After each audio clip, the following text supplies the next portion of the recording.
This love story is a hidden part of Ulysses Grant's life.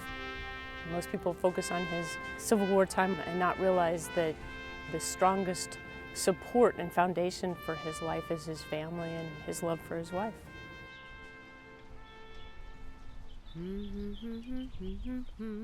A house to me is, a structure, the physical architecture, whereas a home has those emotional connections.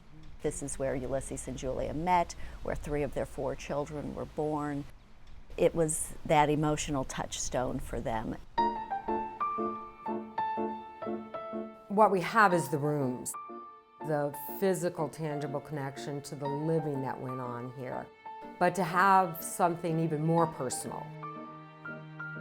Personal thoughts being put down, someone receiving it, reading it, keeping it,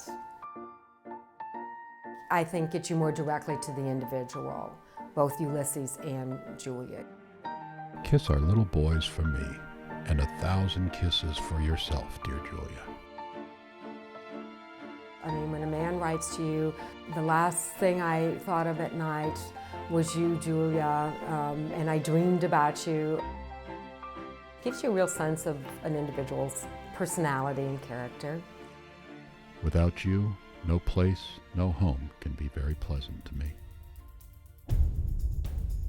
They were separated so often, especially when Grant was on the West Coast for 2 years.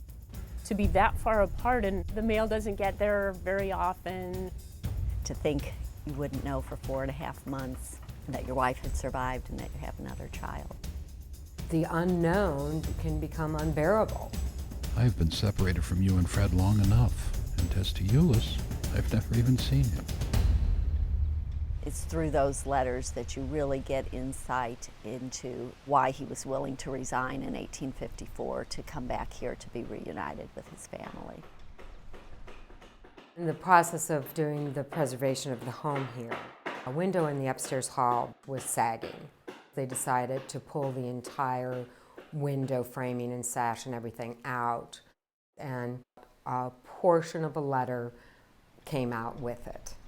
To have an actual artifact from Grant kept here in the home was pretty special.